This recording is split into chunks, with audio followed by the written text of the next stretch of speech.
Assalamualaikum warahmatullahi wabarakatuh. Saya Tessa Tania Karinta dengan NIM 2023161013 ingin mempresentasikan pertemuan ke-12 dan 13. 1. Mengidentifikasi berbagai persoalan bidang sosial politik dan iptek. Bidang sosial, ketimpangan sosial terjadi kesenjangan yang lebar antara kelompok kaya dan miskin, baik dalam hal akses terhadap pendidikan, kesehatan maupun lapangan pekerjaan. Bidang politik, korupsi masih menjadi persoalan yang mengakar di Indonesia dan menghambat pembangunan nasional.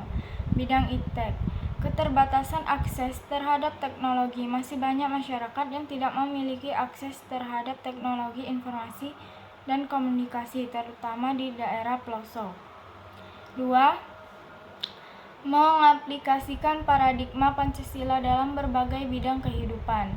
Pancasila sebagai dasar negara dan pandangan hidup bangsa Indonesia memiliki peran fundamental dalam mengarahkan berbagai aspek kehidupan bermasyarakat, berbangsa, dan bernegara. Nilai-nilai luhur Pancasila menjadi pedoman dalam mewujudkan cita-cita bangsa yang adil, makmur, dan sejahtera.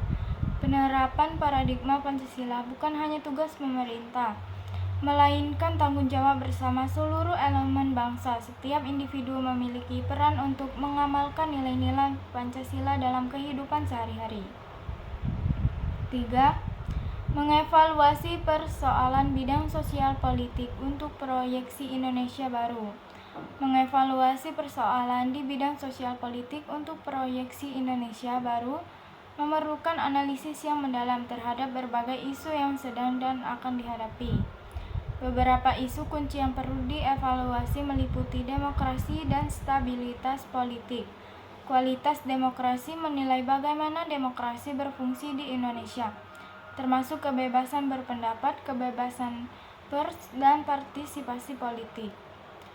Apakah ada tanda-tanda pelemahan demokrasi atau erosi kebebasan sipil? Stabilitas pemerintahan melihat kestabilan politik dengan mempertimbangkan adanya konflik internal dalam partai politik, hubungan antara eksekutif dan legislatif, serta potensi ancaman dari kelompok ekstremis, korupsi, dan transparansi.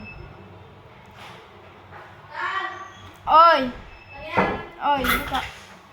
Minjem itu, ada kan aku? Ambil dulu. Tunggu tidak? Enggak. Arigato Kak sayang.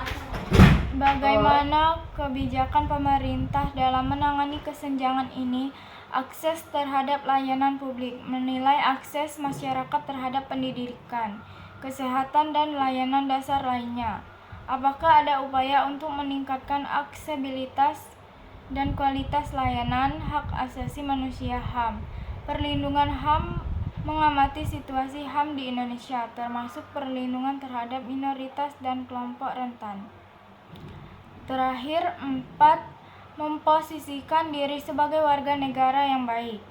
Memposisikan diri sebagai warga negara yang baik, mematuhi hukum dan aturan, mengikuti peraturan lalu lintas, membayar pajak tepat waktu, dan menghormati hukum adalah bagian dari kewajiban sebagai warga negara yang baik. Berpartisipasi dalam proses demokrasi, menggunakan hak suara dalam pemilu, berpartisipasi dalam diskusi publik, dan mengikuti perkembangan politik dan sosial di negara adalah cara-cara untuk turut serta dalam proses demokrasi. Membela kepentingan bangsa dan negara, menjaga persatuan dan kesatuan, serta siap membela negara jika diperlukan. Mendukung kebijakan yang bertujuan untuk kebaikan umum dan menolak tindakan yang merugikan negara. Mungkin itu saja yang dapat saya sampaikan pada presentasi hari ini. Terima kasih.